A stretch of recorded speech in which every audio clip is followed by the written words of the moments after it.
Good afternoon, all of you students. Welcome to SST classes. Today we will study about chapter 4 in geography maps. अभी तक आपने geography के अंतर्गत solar system, latitude and longitude पढ़ा और motion of the अर्थ पढ़ा। और आज हम फोर्थ चैप्टर में मैप्स के बारे में पढ़ेंगे कि मैप क्या होता है। सबसे पहले आप एक बहुत ही आम परिभाषा में मैप को जान सकते हैं कि एक डायरेक्शन, दिशा, कहीं भी हम जाते हैं, कहीं किसी भी चीज़ का सबसे पहले एक मैप होता है, मानचित्र होता है। हिंदी में मैप्स को आप मानचित्र कहते हैं। तो ये मानचित्र 3 टाइप्स होते हैं इसके, जो हम एसएसटी के अंतर्गत पढ़ते हैं वो 3 टाइप्स पढ़ते हैं।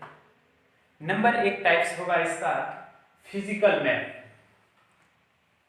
फिजिकल मैप को आप हिंदी में भौतिक मानचित्र कह सकते हैं। तो क्या होता है फिजिकल मैप? देखिए, फिजिकल मैप के अंतर्गत मैप शोइंग, आप कह सकते हैं map showing natural feature such as of the earth, कि जो हमारे प्राकृतिक में, जैसे आप कह सकते हैं पठार है, नदियां हैं, रिवर्स है, माउंटेन है, ये सब चीज़ें उसमें क्या होता है दर्शाते हैं, उसके अंदर दर्शाते हैं। उस मैप के अंतर्गत ये सब चीज़ें होती है। तो इसे कौन सा मैप कहते हैं? Physical map. तो उसी प्रकार से फिजिकल मैप के अंतर्गत बहुत सारी, मैंने आपको पहले बताया था कि आप 2 मैप लेना, एक लेना पॉलिटिकल मैप, एक लेना फिजिकल मैप। बहुत पहले से मैं कहते आ रहा हूँ, जब से एसएसटी पढ़ा रहा हूँ कि आपने 2 मैप लेने हैं, एक फिजिकल मैप लेना है और एक पॉलिटिकल मैप लेना। फिजिकल को कहते हैं भौतिक मानचित्र और पॉलिटिकल को कहते हैं राजनीतिक मानचित्र। इसमें अंतर क्या है, डिफरेंस क्या है? जो पॉलिटिकल मैप है, political map showing is the cities, town, villages और all countries world and states को क्या करता है, शो करता है। किसमें? उनकी आपकी बाउंड्रीज और बहुत सारी चीजें called by the political map. तो पॉलिटिकल मैप की ये परिभाषा है कि जिसमें आपका सिटी, टाउन, विलेजेस, वर्ल्ड कंट्रियां और स्टेट बाई उनकी अराउंड टू सरफेस, सीमाएं जो है वो सब चीज इसमें आएगी। तो उसे क्या कहेंगे? पॉलिटिकल मैप कहेंगे। तो पॉलिटिकल मैप में भी इतना सब कुछ है। तो इस प्रकार से ये मैप, तो जो 3rd नंबर का मैप है इसे कहते हैं थीमेटिक मैप। जो लास्ट में है ये थीमेटिक मैप। आपने अभी तक यदि किसी ने जाना भी है, समझा है, देखा भी है, तो 2 ही मैप के बारे में अधिकतर चर्चा होती है, फिजिकल मैप एवं पॉलिटिकल मैप। लेकिन हमें समझना है कि हमारा एक तीसरा मैप होता है जिसे हम कहते हैं थीमेटिक मैप। इसे हिंदी में भी विषयगत कह सकते हैं आप, किसी एक पर्टिकुलर विषय पे। जैसे आप कह सकते हैं thematic map showing by road, rainfall, forest, naturals. जिस प्रकार से आप फिजिकल मैप के अंतर्गत ये सब चीजें पढ़ते हैं, उसी प्रकार से आप थीमेटिक मैप के अंतर्गत भी ही रोड के बारे में आपको दर्शाया जाता है कि ये राष्ट्रीय मार्ग है। तो उसमें आप मैप के थ्रू बहुत आसानी से आप देख सकते हैं। अब मैप में तो सब चीज़ें नहीं दिखा सकते, वही इतनी लंबी चौड़ी रोड है, इतना सब चीज़ है। तो इसके लिए ये मैप बनाया है। सर्वेक्षण विभाग इस मैप का क्या करता है? बनाता है। पूरे ऑल इंडिया में जो हमारे भारत देश में मैप बनता है वो देहरादून से बनता है। सर्वेक्षण विभाग है देहरादून में, वो मैप को बनाता है पूरे ऑल इंडिया में। बहुत ही अच्छी हमारे लिए खुशी की बात है कि एक राजधानी के अंतर्गत से पूरे ऑल इंडिया के मैप बनते हैं सर्वे ऑफ इंडिया से।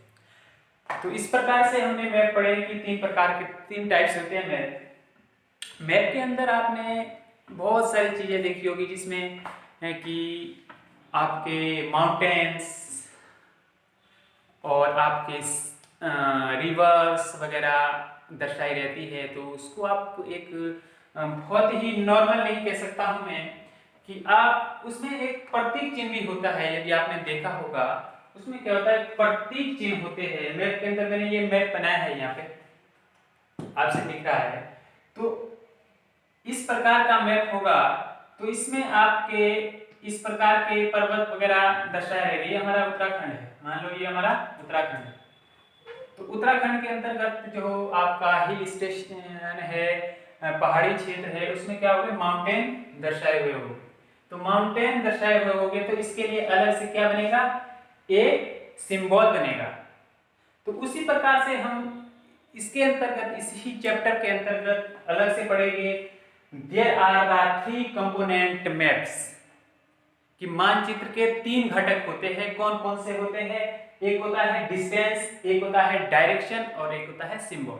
3 प्रकार के इसके अंतर्गत घटक होते हैं। इसके क्या होते हैं, कंपोनेंट होते हैं। तो इन 3 घटक को किस प्रकार से हम मैप में यूज करेंगे ये हम सीखेंगे, कि मैप के अंतर्गत हम इसे किस प्रकार से यूज करेंगे, ये सब चीज हम सीखेंगे। तो इसमें हम देखेंगे कि मैप के अंतर्गत हम बहुत अच्छे तरीके से इसको हम दर्शा सकते हैं कि किस प्रकार से ये सिंबल बनेंगे। जैसे कि आपने डिस्टेंस की बात करूं मैं, डिस्टेंस दूरी है, हिंदी में क्या कहेंगे, दूरी। एक जगह से दूसरे जगह की दूरी, किसी चीज को भी मापना, कोई आपका प्लॉटिंग है उसका भी एक क्या बनेगा, मैप बनेगा। उसमें क्या होगा, डिस्टेंस होगी, भैया इतना इतना फीट ये है, इतना गज ये है, ये सब चीजें बनेंगी। इसके लिए किसकी जरूरत पड़ती है, डिस्टेंस की पड़ती है। डिस्टेंस में आपने ज्यादा कुछ नहीं देखना है, डिस्टेंस आप जानते हैं दूरी। तो इसे हम मैप के थ्रू भी हम इसे दर्शाते हैं, बहुत कम छोटे से प्रतीक में इसको हम देखते हैं, बहुत कम छोटा सा प्रतीक कोई ऐसे बनाएंगे जिसे हम मैप के अंतर्गत दर्शाएंगे। तो जो दूसरा हमारा वो है डायरेक्शन। डायरेक्शन आप कह सकते हैं दिशा। जो हमारी 4 दिशाएं हैं, ईस्ट, वेस्ट, नॉर्थ, साउथ, तो इन चारों दिशाओं के अंतर्गत ही सर्कुलेशन होता है।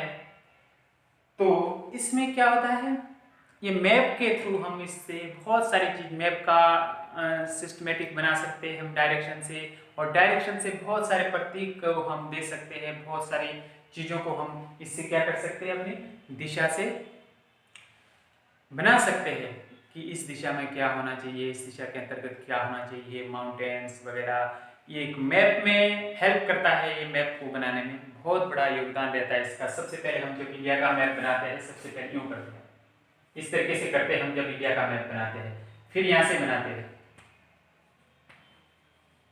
हर समय यूँ जो भी है।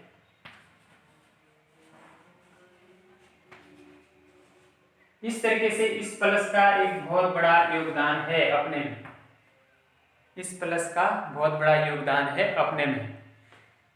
तो इसी प्रकार से हम कह सकते हैं कि जो हमारा सिंबल है, अब हम बात करेंगे थर्ड टाइप की। डायरेक्शन हमारी दिशाएं हो गई। अब इसके बाद हमारा जो थर्ड टाइप है वो है सिंबल।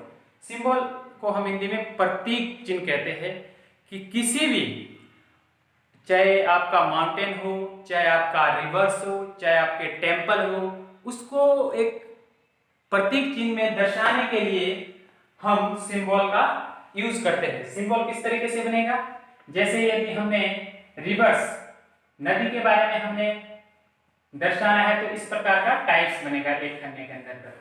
और यदि हमने माउंटेन पर्वत के बारे में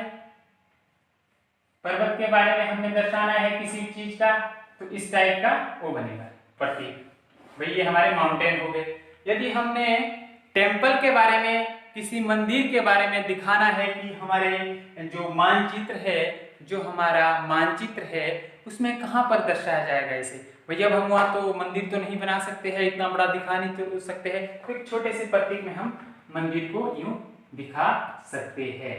तो इस तरीके के जो ये सिंबल बनते हैं इसे ही हम प्रतीक चिन्ह कहते हैं। तो इसका यूज हम करते हैं, जैसे कि हमारे उत्तराखंड में यहाँ पे कौन सा मंदिर है, केदारनाथ है, बद्रीनाथ है, इस टाइप के वो बनेंगे। जैसे जगन्नाथपुरी में गुजरात में एक मंदिर है, तो इस टाइप के प्रतीक चिन्ह बनेंगे। आपका उड़ीसा में कोणार्क का सूर्य मंदिर है, तो इस टाइप के प्रतीक बनेंगे। और जो हमारा अपने उत्तराखंड की ही बात करते हैं, इसमें जो माउंटेन है, पर्वत है, उसके लिए इस टाइप का प्रतीक बनेगा। तो आप इससे दर्शा सकते हैं अपने मैप के अंतर्गत सिंबल से कि किस प्रकार से कहाँ पर पर्वत है, कहाँ पर नदियां है। अब नदियां हैं तो नदियों के लिए इस टाइप का वो बनेगा। तो नदियां कहाँ है, यहाँ से जैसे गोमुख से गंगा निकल रही है, तो हम क्या बनाएंगे, इतना बड़ा लंबा थोड़ी नहीं बनाएंगे कि गंगा इतनी लंबी है, इतना हम नहीं दिखा सकते। एक छोटे से मैप के अंतर्गत यदि हमने किसी चीज को दर्शाना है तो हम सिंबल का प्रयोग करते हैं, हम डायरेक्शन का प्रयोग करते हैं और हम डिस्टेंस का प्रयोग करते हैं। तीन कंपोनेंट है मैप के, बहुत बड़ा योगदान है इनका मैप्स में आगे उसको बनाने में, उसको प्रतीक चिन्ह दिखाने में, ये बहुत बड़ा योगदान रहता है इनका कंपोनेंट का। तो इस प्रकार से हम इसको दर्शाते हैं। जिस प्रकार से कि गोदावरी दक्षिण भारत में बह रही है, इतना लंबा तो हम नहीं कर सकते हैं, तो हम यहाँ पर दिखाएंगे गोदावरी आपके यहाँ से निकलती है। कहाँ से निकलती, महाराष्ट्र से निकल रही है। नर्मदा हम तो यूं दिखाएंगे, हम नर्मदा को यूं दिखाएंगे। तो इस प्रकार के जब चिन्ह बनेंगे, ये कौन से हैं, नदियों के हैं। और जो आपके माउंटेन है, तो माउंटेन जैसा हम एक क्या बनाएंगे, प्रतीक बनाएंगे, सिंबल बनाएंगे एक छोटे से खन्ने में। तो इसको हम दिखाएंगे जहाँ जहाँ माउंटेन है, जम्मू कश्मीर में है, हिमाचल में है और उत्तराखंड में है, और भी बहुत सारे क्षेत्र है जहाँ पर माउंटेन एरिया है, तो उसको हम दिखाएंगे। डेजर्ट एरिया है तो डेजर्ट रेगिस्तान को उस टाइप से दिखाएंगे। तो यदि हमने दिखाना है ट्रेन वाला, जैसे ट्रेन है कहाँ कहाँ चलती है, तो हम उस प्रकार की पटरियां टाइप की बनाएंगे छोटी छोटी, और फिर इसके अंदर मैप के अंदर दिखाएंगे कि कहाँ कहाँ ट्रेन चलती है। तो ये हमारे क्या होते हैं, सिंबल होते हैं, जिससे हम ज्ञात कर सकते हैं कि हर चीज को कि ये है कहाँ कहाँ पर ये चीज यूज होती है। तो इस प्रकार से आपने मैप्स के बारे में पढ़ा कि मैप क्या होता है। मैप अपने में बहुत अधिक एक अच्छा साधन है। जैसे कि आपने ग्लोब पढ़ा, पहले आपने ग्लोब पढ़ा, ग्लोब 3D में होता है, कितना गोल होता है, बड़ा होता है। लेकिन यदि मूवमेंट की बात की जाए, सर्कुलेशन की बात की जाए अर्थ की, तो उसमें ये काम आता है मैप। मैप नहीं आएगा उतना अच्छा जितना कि ग्लोब आएगा। ग्लोब का एक अपना स्थान है, मैप का एक अपना स्थान है। मैप को आप एक छोटे से मैप को आप अपने पास लेके उसको आप लपेट के जेब में डाल सकते हैं। यदि आपको पता नहीं है कि मैंने कहाँ जाना है, तो आप मैप के अंदर देख सकते हैं। आज तो इंटरनेट है, GPS लगा रहता है सबके पास, तो तुरंत ही पहुँच जाते हैं। पहले जब इंटरनेट नहीं था तो उस समय क्या होता था, सबके पास मानचित्र रहते थे, जो बहुत नई जगह जाते थे कहीं, तो वो अपना मैप खोलते थे, भाई यहाँ से ये रास्ता ऐसे जा रहा है, ऐसे जा रहा है, उसमें दर्शाया रहता है। सर्वे ऑफ इंडिया उसको बनाता है, बहुत रिसर्च होता है उस पर, फिर बनता है ये मैप। इतनी आसानी से नहीं बनता है। तो सब चीज़ें आप उसमें देख सकते हैं बहुत आसानी से, बहुत आसानी से देख सकते हैं। तो इसलिए मैप का बहुत इम्पोर्टेंट रोल है, बहुत ही ज़्यादा, क्योंकि हमारे जो प्लॉटिंग होते हैं, जो हमारे बिल्डिंग से बनती है, तो इनके अंतर्गत सब तरीके से मैप का बहुत बड़ा रोल है। तो मैंने 3 टाइप्स मैप आपको पढ़ाए, याद करना अच्छे से, ये आपके बहुत इम्पोर्टेंट है। आगे आने वाली क्लास में, आने वाली कक्षाओं में ये आपके काम आएगी, और ये हमेशा काम आएगी।